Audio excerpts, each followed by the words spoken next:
Bueno es nuestro Dios, ¿no es cierto? Sí, antes de sentarte, ¿por qué no volteas y le dices a alguien, Dios es bueno?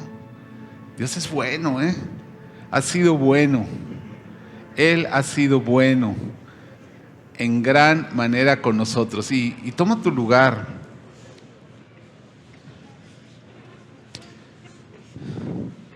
Nuestro Dios es bueno en gran manera, por siempre y para siempre. Nos cuida y nos sostiene, ¿verdad? Uy. Ok. Quiero compartirles algo en esta mañana basado en dos versículos en el Evangelio de Lucas, en el capítulo 22, los versículos 31 y 32. Y la idea de esta palabra, el título es el fuego que nunca debe apagarse. El fuego que nunca debe apagarse. Hay como un ejemplo en los tiempos que el pueblo de Israel andaba por el desierto y cargaban un tabernáculo, una especie de toldo. Y en ese tabernáculo se presentaban las ofrendas en la mañana y en la tarde, los sacrificios, y había un fuego que debía arder ahí dentro del tabernáculo, en el lugar santo, unas lámparas. Pero ese fuego no era un fuego que se prendía y se apagaba, ¿verdad? Y cuando tenían que viajar, lo apagaban y cuando llegaban lo volvían a prender. No, ese fuego, desde que se encendió, la orden de Dios fue que siempre debía de estar encendido. Entonces, durante los 40 años que el pueblo de Israel estuvo en el desierto, los levitas, los sacerdotes, se encargaron de mantener ese fuego encendido. Entonces, cuando iban a viajar, pues había algunos servidores que su tarea era cuidar ese fuego, ¿no? Llevar esa antorcha, esa lámpara, y no importaba si había tormentas, si había vientos, si había lluvia, si había sol, no importaba, el fuego debía seguir ardiendo para que cuando llegaban y se instalaban, de ahí tomaban el fuego para todo lo que iban a hacer. Y esa es la idea del fuego. Hay un fuego que Dios ha puesto en tu corazón y Dios ha puesto en mi corazón. Y todos, yo me atrevería a decir que prácticamente todos en este auditorio y seguramente la transmisión, tenemos ese fuego. Hay dentro de nosotros ese fuego y la tarea de Dios, lo que nos ha encomendado es que nunca se apague ese fuego. De eso yo les quiero hablar, de cómo debes de cuidar ese fuego que ya está en tu corazón. No es algo que va a suceder, es algo que está sucediendo, pero que tenemos que entender la importancia de cuidarlo. Y vamos a leer dos versículos. Es Lucas capítulo 22, versículos 31 y 32. Es Jesús y sus discípulos, ya casi terminando su ministerio Jesús, los últimos días, prácticamente la noche anterior a que lo van a entregar y todo eso, en esa noche. Y fíjense estas palabras de Jesús. Dijo también el Señor, le está hablando a Pedro, le dice: Simón, Simón, he aquí, Satanás te ha pedido para zarandearte como a trigo. Pero yo he rogado por ti que tu fe no falte, y tú, una vez vuelto, confirma a tus hermanos. O sea, Jesús directamente a Pedro, directamente en ese momento le está diciendo: Pedro, Simón, te tengo una noticia. Satanás en persona, el diablo, el máximo, el más malo de todos, Satanás, ha pedido poder agarrarte y zarandearte como al trigo. Y eso es algo que ellos entendían bien, porque cuando tú querías desgranar el trigo, tomabas la espiga y literalmente la golpeabas, la azotabas sobre una especie de red de coladera que se llamaba zaranda, y le daba su zarandeada hasta que soltaba todo el grano y se te quedaba la espiguita ya toda destrozada, las hojitas salían volando y el grano quedaba ahí, zarandear. Satanás, el más grande de los enemigos, te ha pedido y te va a dar una zarandeada, te va a restregar contra la zaranda como nunca jamás lo habían hecho contigo. Y yo he rogado que tu fe no falte. Si yo fuera Pedro y Jesús me dice eso, Ángel, el diablo te pidió a ti en persona para darte una zarandeada. Yo creo que lo primero que yo le diría, Señor Jesús, creo que no escuché bien, perdón. Perdón, o sea, yo creo que ya tantos días de ministerio, no oí, ¿tú crees? Oí que el diablo pidió permiso para zarandearme y oí que le dieron el permiso. Creo que no escuché bien. Fíjate las cosas que uno anda inventándose, ¿no? Las cosas que uno anda pensando. Creí entender que te pidió permiso. No que se metió a la fuerza y que ya nos ganó y se metió por la puerta de atrás. Te pidió permiso y que le diste permiso. ¿Le diste qué? Señor, le diste permiso de que me zarandeé. Y entonces, ¿y por qué? O sea, como que aquí ya no entendí nada. Porque llevas tanto trabajando conmigo y llevas tanto cuidándome y llevas tanto invirtiendo en mí y por 3 años he sido uno de tus discípulos más cercano y soy el gran Peter y supongo que tienes planes para mí. ¿Y cómo se te ocurre darle permiso al diablo para que te zarandee como a trigo? Eso no sé si a ti te causa conflicto, pero a lo mejor no tanto porque se trata de Pedro, pero si se tratara de ti, no si fuera Pedro, si fueras tú, creo que nos causaría un gran conflicto. Y bueno, eso me lleva a la primera idea sobre esto. Lo tenemos que como que dirigir. Mira, si tú tienes un Dios, así Dios con minúscula, si tú tienes un Dios al que le pones límites o al que le exiges explicaciones, ese no es el Dios de la Biblia. ¿Ok? Vamos a comenzar con esto. Si tú en tu relación con Dios amas a Dios, crees en Dios, todo lo que tenga que ver con Dios, pero hay límites o hay cosas que si no las entiendes te le vas a enojar, te vas a poner durito y vas a empezar ahí a cuestionar y si tú piensas que estás relacionándote con ese Dios, bueno, no sé cómo llamarle a ese Dios, pero no es el Dios de la Biblia. El Dios de la Biblia hace cosas como las que acabamos de leer. El Dios de la Biblia le da permiso a Satanás en persona para zarandear a Pedro. Ahora, ¿eso tiene sentido? No tiene sentido. O sea, es como que un día en sueños o revelación dice, Agustín, Satanás te ha pedido para zarandear y yo he rogado que aguantes. ¿Qué? ¿Verdad?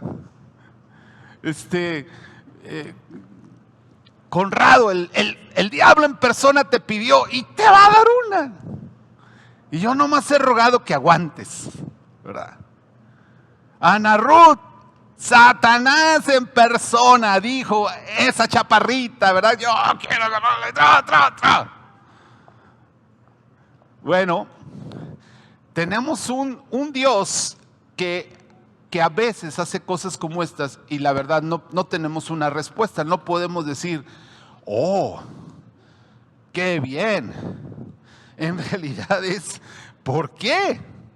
Eso me lleva a la segunda idea. Si tienes un Dios que debe manejar tus crisis o tus problemas como tú lo deseas, ese tampoco es el Dios de la Biblia. Y creo que aquí, perdona Ana Ruth, te dije chaparrita, me siento mal, discúlpame. Perdón, discúlpame. Es de cariño.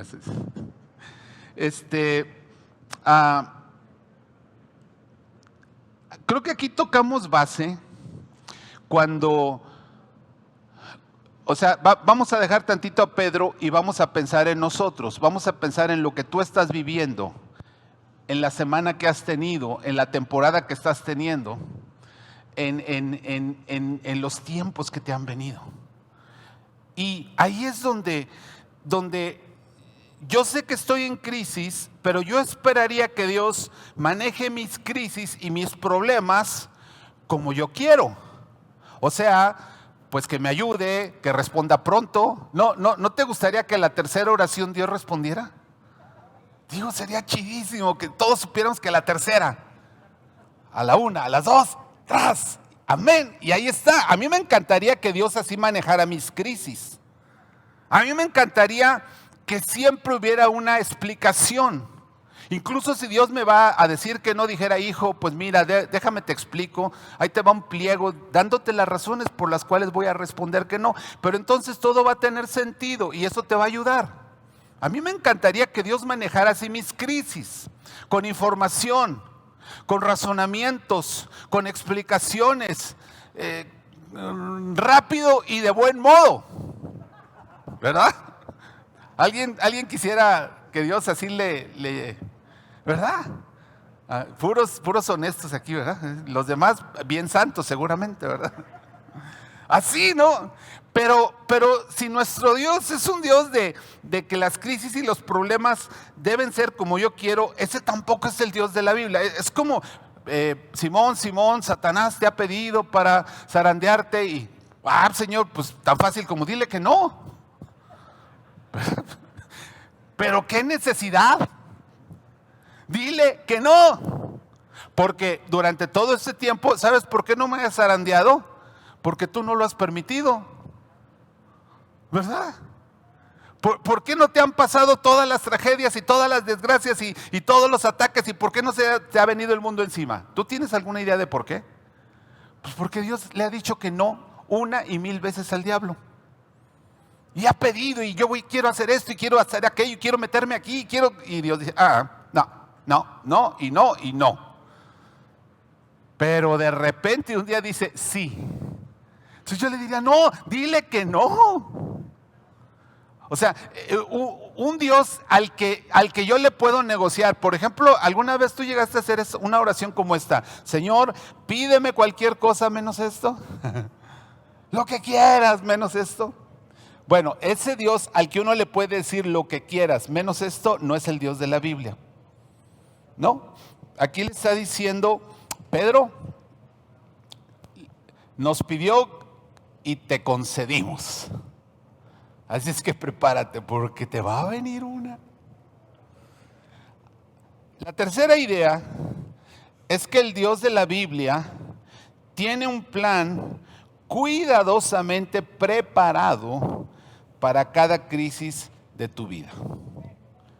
Nosotros tenemos un Dios que no hace lo que le pedimos, que no actúa como le pedimos, que hace cosas que no entendemos, pero que cada vez que vamos a enfrentar una crisis, Él ha preparado cuidadosamente un plan.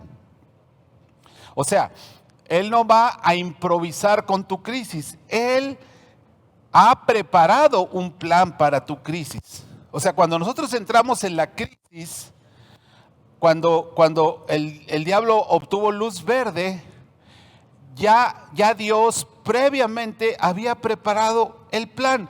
Por ejemplo, aquí en los versículos que acabamos de leer, ¿cuál era el plan de Satanás? Zarandear a Pedro.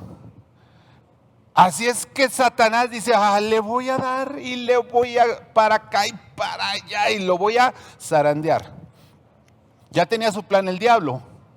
¿Y cuál era el plan de Jesús? Orar para que no faltara la fe. Ahí están los dos planes.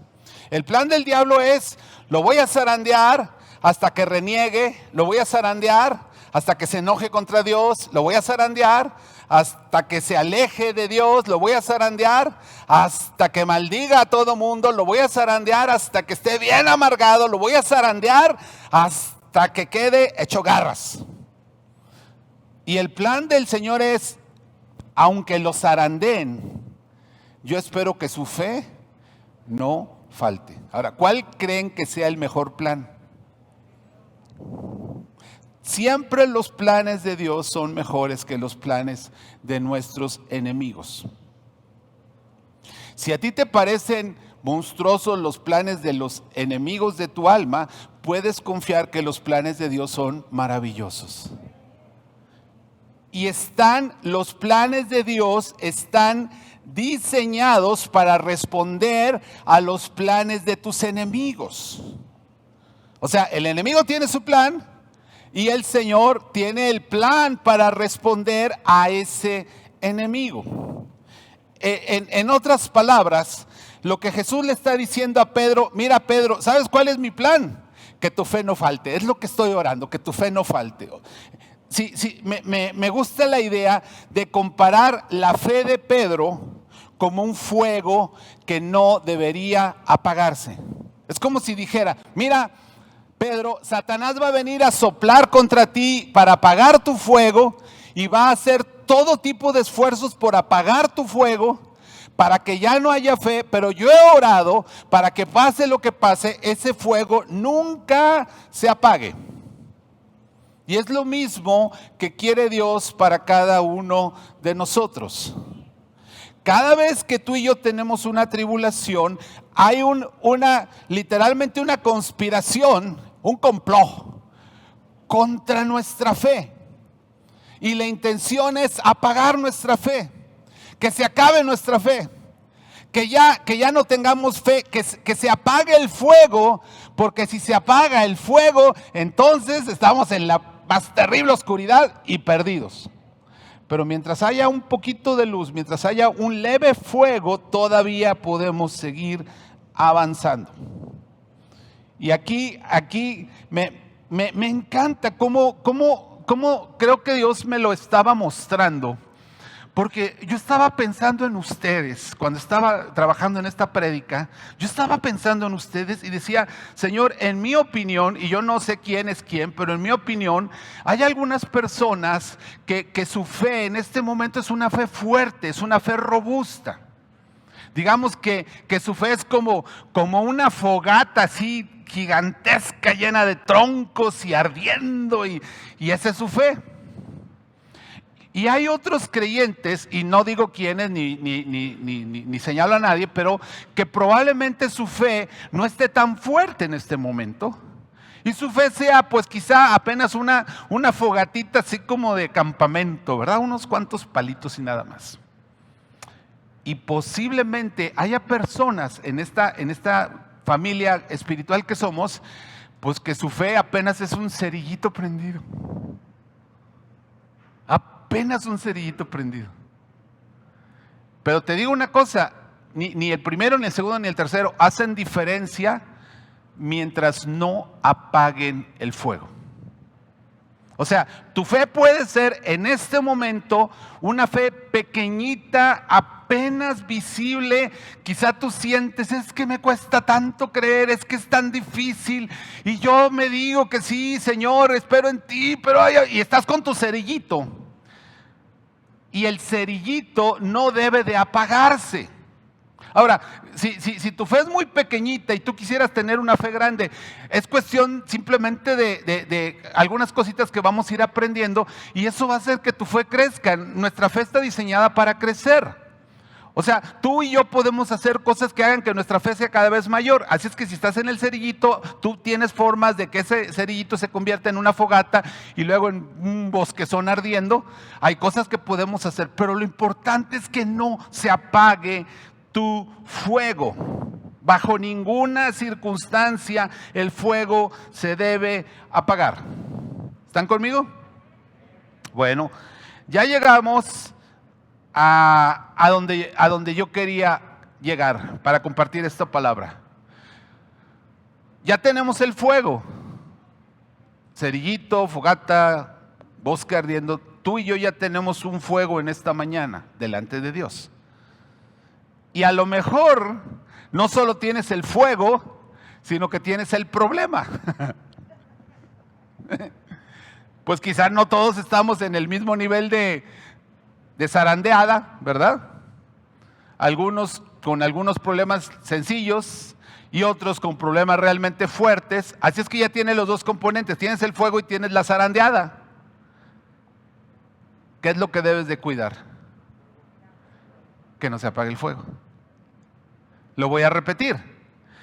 Estamos en este momento, tenemos el fuego, no importa de qué tamaño es el fuego, pero tenemos el fuego y tenemos el gran problema que es la zarandeada. ¿Qué es lo que debemos de cuidar? Que no se apague el fuego. ¿Qué es lo que normalmente hacemos? Tratar de detener la zarandeada. Ponemos nuestra atención en los movimientos, ponemos nuestra atención en los problemas, estamos preocupados por lo que pasa o deja de pasar, nos enfocamos en que ahí viene otra oleada de zarandeada y lo que el Señor quiere que hagamos es que cuidemos el ¿qué? El fuego.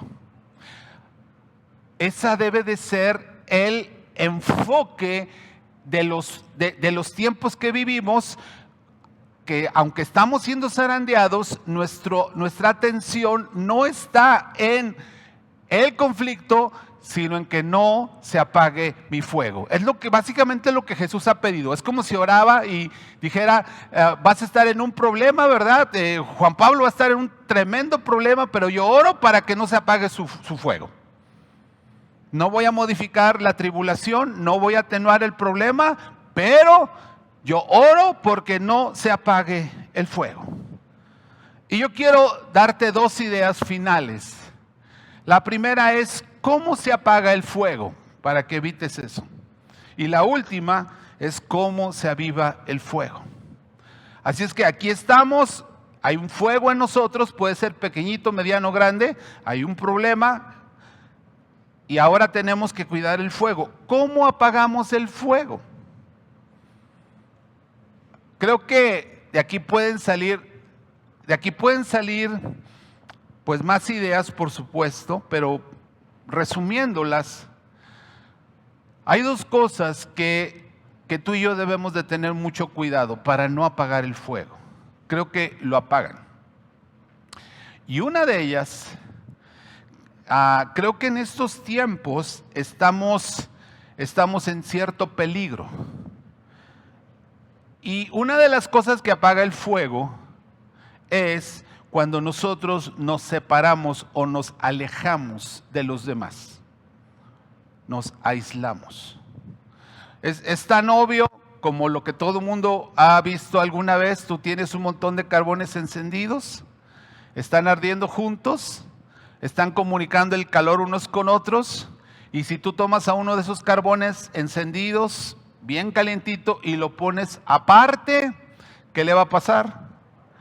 Gradualmente, muy gradualmente, no de un día para otro, sino gradualmente se va a ir apagando. Y la fe no depende, por ejemplo, de que tú te congregues. O la fe no depende de que tú estés activo en una congregación sirviendo. Por supuesto que no. Pero la fe se apaga cuando dejamos de congregarnos y cuando dejamos de estar activos en el llamado que Dios nos ha dado. Ahí es donde yo veo un gran peligro. ¿Por qué? Porque esta pandemia durante más de un año nos disgregó, nos obligó a separarnos, nos alejó. se terminó el tiempo de vernos cada domingo, estar, ¿cómo estás? Y viéndonos y saludándonos y cercanos y reunirnos en la semana y estar activos y hacer cosas juntos y según la edad y el sexo y el ministerio, lo que teníamos que hacer y eso inevitablemente ayudaba a que nuestra fe estuviera encendiendo. Muchas veces el calor de otro creyente, la fe de otro creyente, su amor como que me ayudaba, pero de repente eso a todos nos aleja. Y cuando empezamos a regresar a estos tiempos donde apenas andamos, pues hay un montón de carboncitos que ni sabemos, bueno, al menos yo no sé dónde andan. Y esos me preocupan. Me preocupan esos carboncitos, me preocupan esos amados hermanos, hermanitas, preciosos en el Señor, que son parte de nuestra familia, que han caminado con el Señor y con la iglesia, que hemos servido juntos, pero que en este momento ha pasado ya meses y ni idea dónde andan. Ahora, no lo digo como un reproche, pues, pero sí como una advertencia. Porque si un creyente, por cuestión de la pandemia y por cuestión de todo esto, quedó aislado, y ahora que estamos reestructurando y regresando, pues ya no regresa por la razón que sea, corre el peligro de que se apague su fe. Alguien dirá, no, pero yo y Dios está conmigo, Dios está en todos lados y aquí en mi casa Dios está. Amén, sí, eso es cierto, eso es cierto. Pero ese mismo Dios que está contigo en todo lugar, ese mismo Dios que dice no dejes de congregarte, por ejemplo, es el mismo Dios.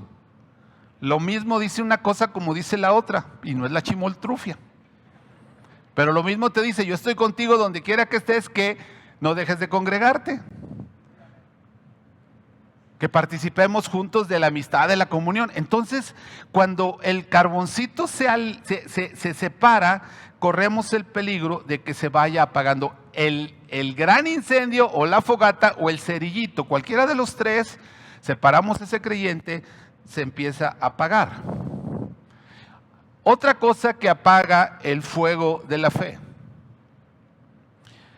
En este versículo donde Pedro habla, el Señor habla con Pedro y después viene el momento donde Pedro negó al Señor, recuerdan, y todo eso. Creo que muy a propósito, dice que después de negar al Señor, Pedro salió y se fue y lloraba amargamente. Y todo da a entender que se sentía tan mal Pedro, se sentía tan culpable y todo, que buscó a dónde irse a llorar ahí, que él solito. Y creo que fue bueno que llorara solo, porque si se hubiera juntado con otro discípulo a llorar, yo creo que el otro discípulo no le hubiera ayudado en nada.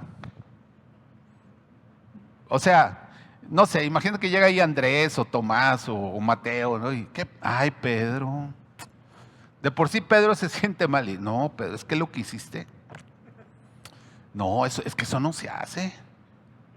Ve el Judas, ya se ahorcó, pues ahí tengo una cuerda, pues si quieres, ¿verdad? ¿Sabes qué otra cosa apaga nuestra fe? Las conversaciones negativas, las conversaciones pesimistas, las conversaciones apagafuegos. Yo había escrito, no te juntes con personas, no, pero lo corregí porque en realidad todos en cualquier momento podemos ser pesimistas y amargados y quejarnos. Cualquiera lo podemos hacer, de hecho cualquiera lo hemos hecho.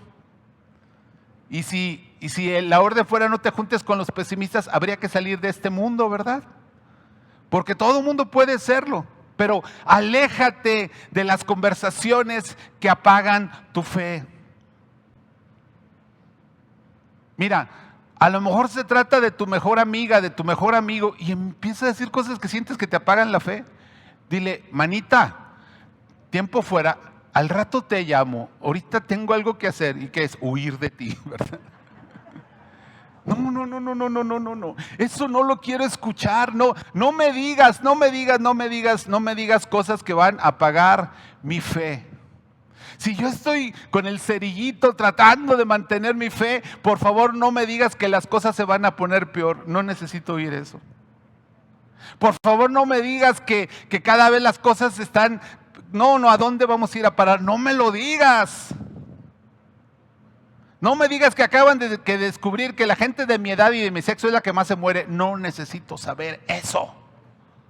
No me digas cosas que me van a angustiar, no me digas cosas que me van a desanimar, no me contagies. Así es que si tú ves que estás con alguien y la conversación empieza a irse para allá, huye. No estoy diciendo que le digas a esa gente, ay, qué clase de persona eres, o le empieces a juzgar. Simplemente aléjate de esa conversación. Obviamente la relación con la persona sigue, pero aléjate de la conversación. Salte de esa conversación, salte de ese chat por un ratito. Al rato vengo, manita. Pero no dejes que apaguen tu fuego. Cuando yo desde niño estuve en la iglesia cristiana y pues era un niño, un chamaquito de iglesia que pues hace lo que le dicen, por lo que uno ve que hacen los demás, pero no tenía ni idea de lo que era ser cristiano en realidad. Cuando tenía 18 años, hubo como una campaña evangelística ahí en la iglesia, en Jalapa, y llegó un evangelista y nos enseñó cómo él era el evangelio y cómo dar un seguimiento a los convertidos, y ahí fue donde a mí me cayó el 20, y ahí fue donde yo entendí lo que era la salvación, y ahí mismo en las jornadas de entrenamiento para esa campaña evangelística, pues ahí me evangelicé, ¿verdad? Ahí me hice cristiano de veras a los 18 años. Entonces, de la noche a la mañana, yo dejé de ser un muchacho de iglesia para ser un cristiano dentro de una iglesia. Y yo andaba bien contento, porque sentía así como que había algo vivo y nuevo dentro de mí. Yo andaba bien contento porque ahora sí soy cristiano, ¿verdad? Me debería de dar vergüenza, pero no me da vergüenza decirlo, ahora sí soy cristiano. El domingo pasado era yo un engaño, pero ahorita ya soy cristiano, ¿verdad? Y me acuerdo, dos de mis mejores amigos con los que más andaba yo en ese tiempo, pues yo llegué y, oye, ¿qué crees? Ya recibí a Cristo, ahora sí ya entendí lo que es la salvación, ahora sí ya me cayó el 20, ahora sí puedo decir que soy un hijo de Dios. Y los dos se me quedaron viendo así un buen rato, y ya que acabé de hablar me dijeron, ya se te va a pasar, es cuestión de tiempo para que se te pase. ¡Wow! Eran dos bomberos profesionales tratando de apagar el cerillito que se estaba prendiendo. Si tú tienes poquita fe en esta mañana, yo creo que eso no es problema para Dios. Obviamente te va a animar a que crezca, pero si tienes un cerillito, no es problema para Dios. Lo que Dios anhela y lo que Jesús ora es que no se te apague el cerillo. Y si no quieres que se te apague el cerillo, no te alejes y huye de las conversaciones que apagan tu fe. ¿Vamos bien? Quiero pasar al último punto, chicos, de alabanza. Ok, ¿y cómo puedo avivar el fuego de mi fe? O sea, ya vi de lo que me tengo que cuidar, pero ¿cómo hago que el fuego arda más? Y porque Jesús dice, yo he rogado que tu fe no falte, y entre más fe haya, creo que la zarandeada va a tener menos impacto en nosotros.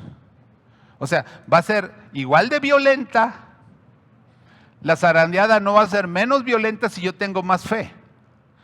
La zarandeada, el nivel de zarandeada depende del diablo, pero mi fe determina que lo único que se desprenda de mí sea fruto, que es lo que el Señor aprecia, ¿no? Cae el fruto en la zaranda. ¿Cómo avivo el fuego? Y hay un pasaje que creo que no lo subrayé en el bosquejo, pero si lo pueden buscar, se los voy a agradecer, que es Romanos, capítulo 10, versículo 17. Romanos 10, 17. Y bueno, hay un contexto bien bonito, hay cosas que se pueden decir, las voy a a abreviar ahorita, no voy a explicar mucho, pero Romanos 10, 17, y Pablo, al estar hablando de esto, llega a esta conclusión. Así es que la fe es por el oír. En otra versión dice, la fe viene por el oír, y el oír por la palabra de Dios. Entonces, si lo dijéramos en una primera idea muy sencilla, sería: la fe viene cuando oyes la palabra de Dios.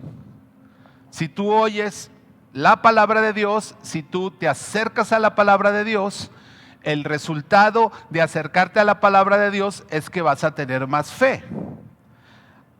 Solo que aquí hay que hacer una aclaración.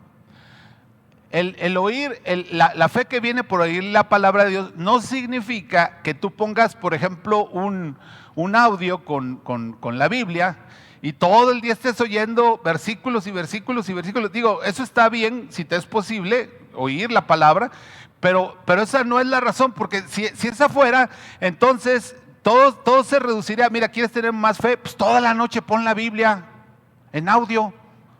Y así hasta inconscientemente te la chutas toda. No, hombre, te levantas, pero gigante de la fe.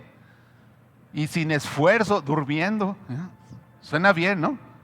Uno roncando así bien descerebrado y la palabra entrando, ¿verdad? Y me levanto. Ay, sonó así como órgano de iglesia.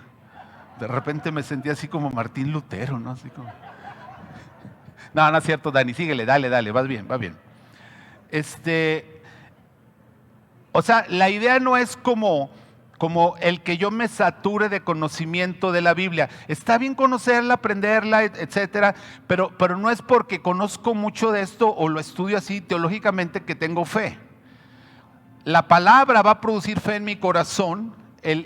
Las verdades que están aquí avivan el fuego, pero principalmente, es un tema bien grande, pero principalmente es a través de escuchar a Dios, escuchar a Jesús a través de la palabra. O sea, cuando Jesús te dice algo a ti a través de la palabra, eso que escuchas tiene el poder de fortalecer tu fe.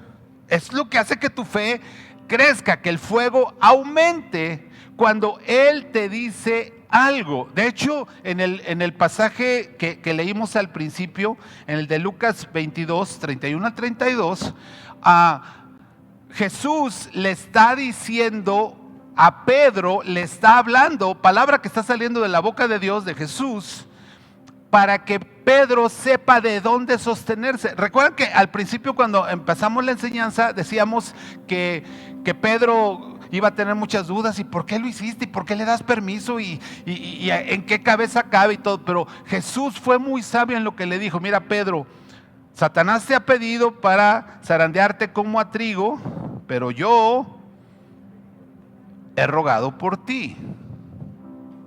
Ahora, esta es una verdad, mi amado. Sé que algunos de ustedes están en una tremenda zarandeada en esta semana. Nosotros en mi casa nos ha tocado una zarandeada, pero bien sabrosa. No ven a mi esposita ahorita trae un diagnóstico de tifoidea. Saludos allá en casita a mi esposa. Y ha sido una semana bien sabrosa, de zarandeada. Y una de las cosas que te ayuda y nos ayuda es lo que Jesús te dice cuando tú te acercas a la palabra. Y lo primero que le dice Jesús a Pedro es: Pedro, yo he rogado por ti. Yo he rogado por ti. O sea, todavía no venía la zarandeada. ¿Y qué había hecho Jesús? Ya había orado. Él había orado antes de la zarandeada. Y eso es algo que tú tienes que saber. Si tú ahorita estás en la zarandeada, tú tienes que saber que Jesús ya oró por ti. No está viendo cómo reacciona, ya oró por ti. Él siempre va adelante. Él está anticipadamente intercediendo por ti.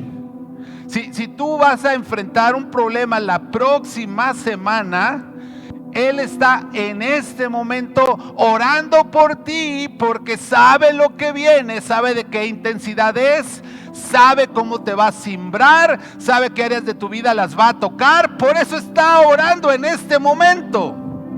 Esa es una maravillosa noticia. Si tú la crees, el fuego empieza a prenderse más. ¿Por qué? Porque cuando empiezas a sentir la zarandeada y cuando empiezas a sentir los vaivenes, algo a lo que te debes de agarrar, algo que debes de retener, algo que debes de recordar es: pero ya Jesús oró por mí. Nosotros normalmente oramos en el momento. Nos toca como pastores, ¿verdad? Nos llega un mensaje, un WhatsApp o algo: pastor, por favor, oren por mí, me está pasando esto. Y bueno, pues en la medida de lo posible, pues oramos, ¿verdad? Sí, Señor. Y mi esposita, por ejemplo, manda muchos audios, ¿verdad? Le piden algo y ella graba una oración y se las manda, porque estamos orando en el momento de la zarandeada. Estamos tratando de ayudar en el momento, porque en ese momento está pasando el problema. Pero Jesús no ora de esa manera, Él ora anticipadamente. ¿Se acuerdan de ese evento donde los 3 amigos de Daniel, en el libro de Daniel, por no adorar una estatua pagana, el rey los condenó a ser arrojados a un horno de fuego para que quedaran achicharrados? Y era una muerte espantosa, ¿verdad? ¿Recuerdan eso? Y cómo los muchachos dijeron: pues no vamos a adorar a tu Dios y no importa que nos avienten. Y entonces los avientan al horno de fuego. Y cuando están adentro, el rey y los demás se espantan, primero porque no ven que se mueran, no ven que se quemen. El fuego apenas tocó sus cuerdas en las que iban amarrados, se deshicieron las cuerdas, pero su ropa ni siquiera olía a humo. Y cuando ven adentro, pero no ven 3, ven 4. Y luego dicen: pero el cuarto no se ve como los otros 3, el cuarto parece un hijo de Dios. Y yo te pregunto, ¿cuándo entró Jesús al horno de fuego? ¿Antes, durante o después de que estos muchachos fueron arrojados? Es obvio, ¿verdad? Es obvio que ellos apenas iban rumbo al horno de fuego y Jesús ya estaba en el horno esperándolos. A ver, ¿a qué horas, chicos?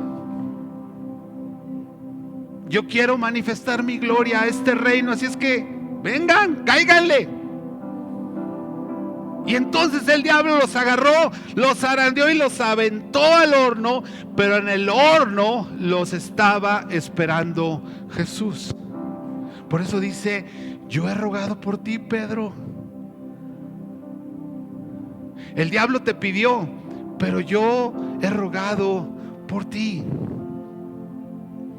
Cuando tú oyes algo así, cuando tú lees algo así en la Biblia, cuando sientes que Dios te dice algo así y lo retienes, el fuego se empieza gradualmente a avivar dentro de tu corazón. Si es un cerillito, la llama se hace más potente. Si es una hoguera, si es un bosque, no importa de qué tamaño sea tu fe, aumenta por la realidad de lo que tú estás escuchando de la boca de Jesús. La segunda frase que Jesús le dice: mira, Pedro, he rogado por ti, que tu fe no falte. Y luego dice: y tú, una vez vuelto. En otras palabras, cuando te levantes de esta, va a ser una prueba terrible, va a ser dolorosísima, vas a sentir que te mueres, pero te vas a levantar de esta. Te vas a levantar de esta. Cuando Pablo escribía en 2 de Corintios, dice que estamos atribulados pero no angustiados, en apuros mas no desamparados, afligidos pero no desesperados, y luego dice derribados pero no destruidos. Y yo una vez les predicaba que la palabra griega de derribado y de destruido son 2 significados diferentes. Si me permiten usar el ejemplo del box, destruido es el que le pegaron y ya quedó noqueado. Destruido es el que desde que cae en la lona dice, no, este ya no se levanta. Este ya está noqueado. Pero derribado da a entender el peleador que cayó en la lona, pero hay una certeza de que se va a levantar y va a seguir. Es como que ves una pelea del Canelo y lo tiran en el segundo round. Y tú dices, no, ya lo noquearon. Tú dices, no, hombre, ahorita se va a parar. Y se le va a aparecer el Canelo al otro, ¿verdad? Se le va a aparecer. Porque está derribado, pero no está destruido.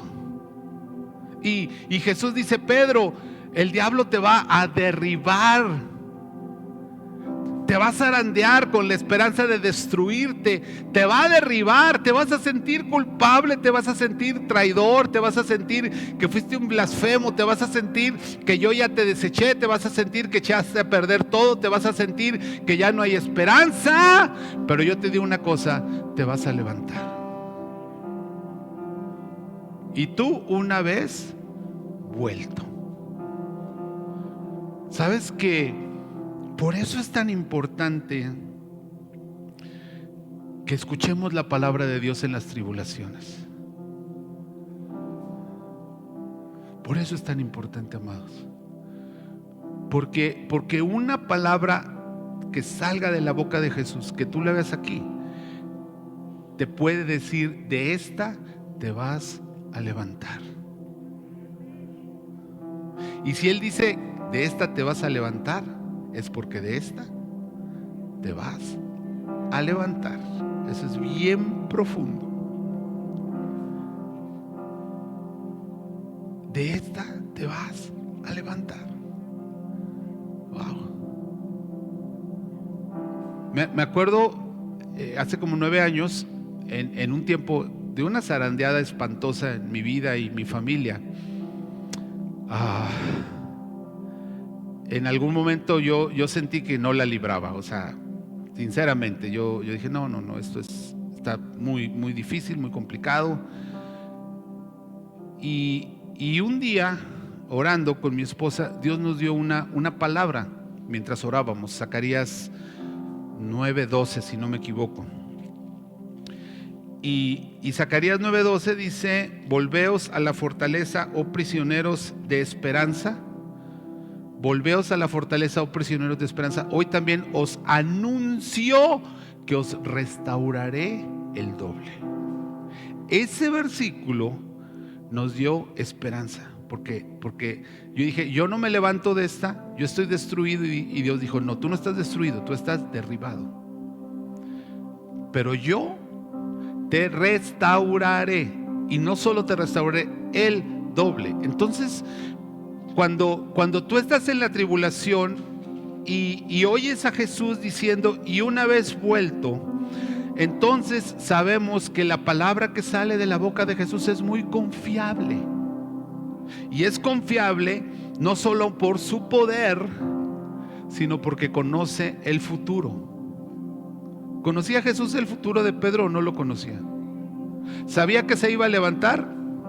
Jesús sabía que se iba a levantar. Jesús sabía que podría encomendarle a Pedro el cuidado de sus ovejitas, porque se iba a levantar, porque estaba derribado, pero no estaba destruido. Aunque Pedro se sentía destruido, pero Jesús, que todo lo conoce, sabía que solo estaba derribado. Así es que hay mañanas o hay noches donde tú te sientes destruido, pero Jesús viene y te dice, no, estás derribado. Y cuando te levantes, porque te vas a levantar. Y Él lo dice porque tiene poder, pero también porque conoce el futuro. Él sabe lo que vas a hacer cada día de tu vida. Cuando Él te da una promesa sobre tu futuro, cuando Él te dice algo sobre tu futuro, no te está dando un buen deseo. Él está hablando de lo que Él ya vio. Por eso es tan poderosa la palabra, para avivar nuestra fe. Entonces, mi fe, mi cerillito, mi pequeño fogata, escucha esto y se enciende más. ¿Y cómo termina Jesús? Le dice: Pedro, Satanás te ha pedido para zarandearte como a trigo. Yo he rogado que tu fe no falte, y tú, una vez vuelto, porque te vas a levantar, porque vas a regresar, porque te voy a restaurar, entonces yo quiero que confirmes a tus hermanos. Ahora, ¿no le parece esto casi una broma? El que la regó viene a confirmar a los otros. Eso no tiene mucho sentido, ¿no? El que traicionó a Jesús es el que luego va a animar a los discípulos que no lo traicionaron y que no lo negaron. Uno diría: no, si alguien no tiene cara para animar a los demás es el Pedro, junto con el Judas. Pero eso es lo maravilloso del reino de Dios, que Dios siempre usa vasijas quebradizas, quebrantadas, para fortalecer a los fuertes. Eso es lo maravilloso del evangelio, que nadie se puede parar el cuello y decir: es que yo, por mi capacidad y mi fuerza. La persona que Dios usa más normalmente es la persona más quebrantada, la persona que ha pasado por las cosas más duras y ha sido fortalecida en el Señor. Es la que puede venir y animar a otros con su ejemplo, con su testimonio de vida. Pedro, yo te diseñé para que lo que quede de la zarandeada, como quedes, ahora quiero que animes a los demás. Wow. Estas sí son palabras de ligas mayores. Por eso me encanta cuando Pedro ya ha pasado muchos años, y imagínate la zarandeada que le dio el diablo, pues sí estuvo machina, ¿no? Y fíjate lo que dice muchos años después, cuando escribe Primera de Pedro 4:12, dice: amados, no se sorprendan del fuego de prueba que les sobreviene como si alguna cosa extraña les acontezca, sino gócense porque son participantes de los padecimientos de Cristo, para que también en la revelación de su gloria se gocen con gran alegría. Wow. O sea, el Pedro le agarró la onda, el Pedro le sacó jugo a la experiencia, y después él confirmaba a los creyentes diciendo: amados, no se agüiten si están teniendo tiempos difíciles, gócense porque son participantes de las tribulaciones de Cristo, y el gozo futuro será mayor que el llanto temporal. Confirma a tus hermanos, en otras palabras, cumple el propósito por el cual pasaste la prueba. Cumple el propósito por el cual pasaste la prueba. Cumple el propósito.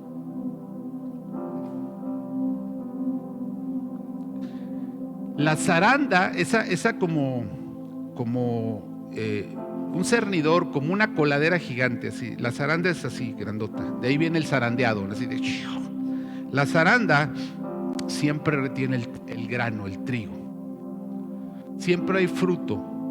El trigo fue zarandeado y todo lo que no servía se despedazó, se voló. Es el tamo que se lleva el viento, pero el grano ahí queda en la zaranda. Y entonces viene el Señor y recoge el grano y dice: este es el fruto que me glorifica. Aquí está lo que quedó de esta persona después de que fue zarandeada. Esto que quedó es lo que yo buscaba de su vida. Tenemos una amiga, se llama Gloria Vázquez. Y Gloria y su esposo Eric se casaron, eran líderes de jóvenes en el tiempo que yo era líder de jóvenes, también nos conocimos.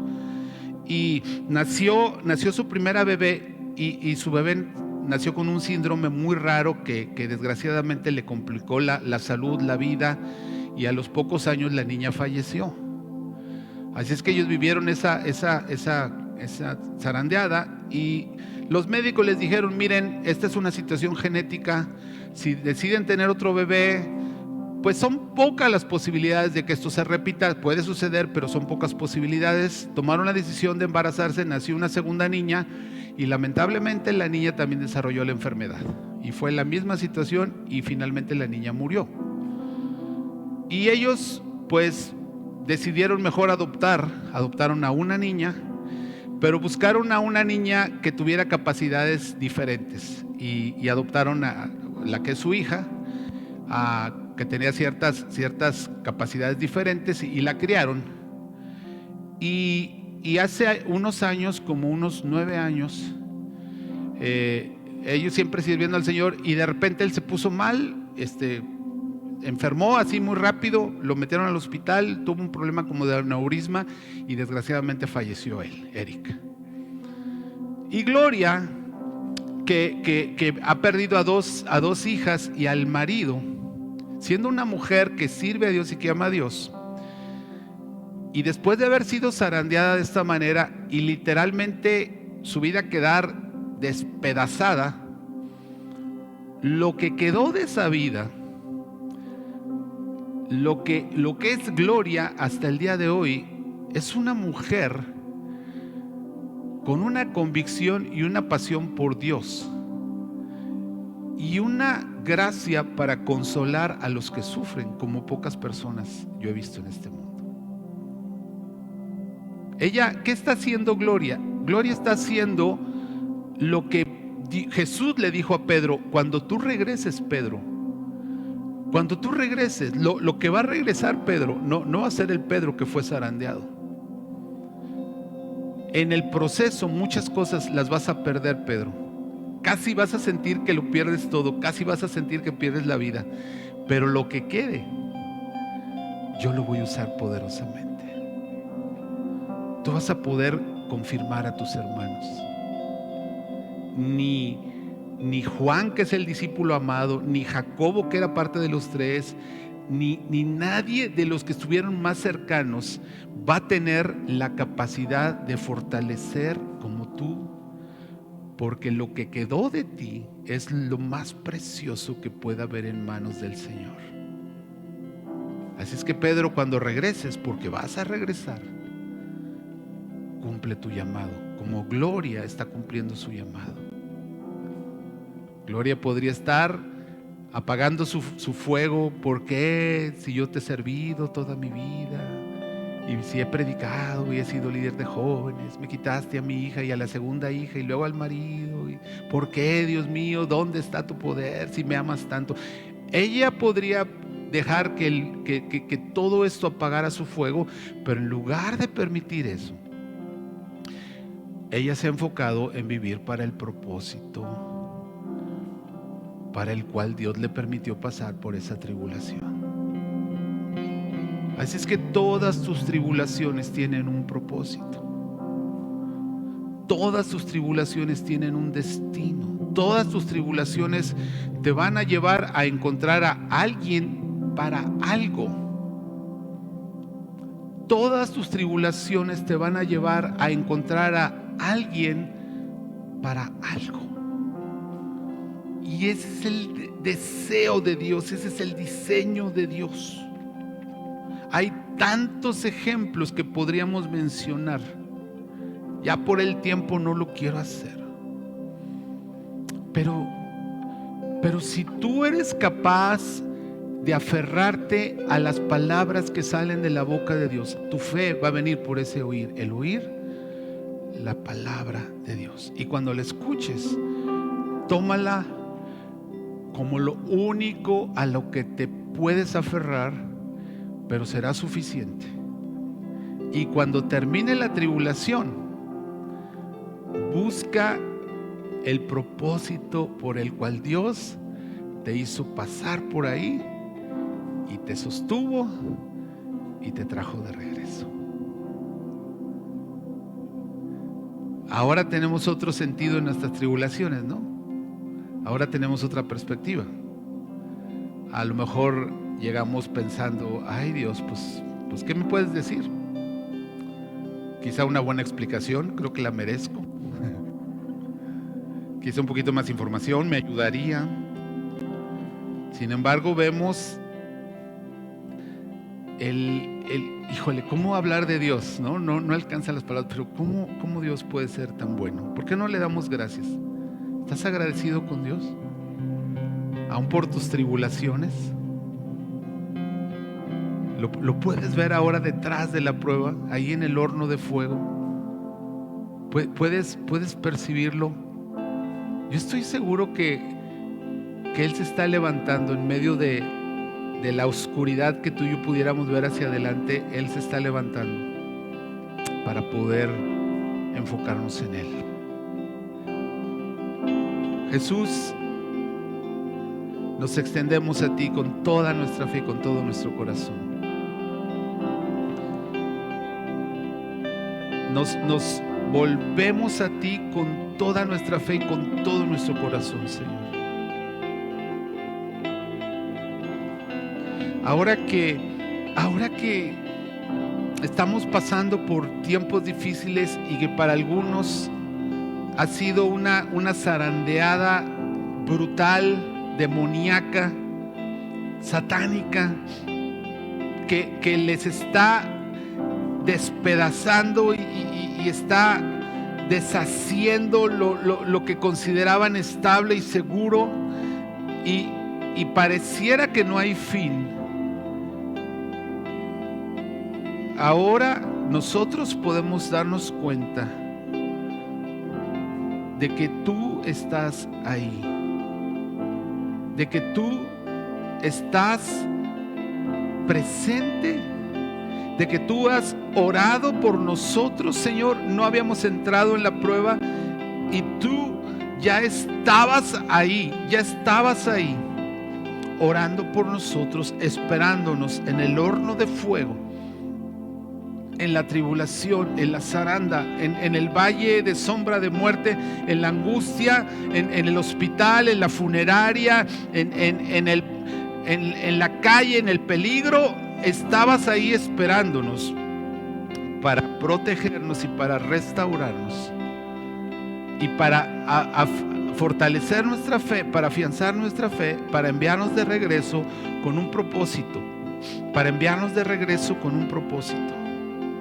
enviarnos a ese destino con esas personas en ese lugar, para reflejar a Cristo, para su salvación y para su consuelo.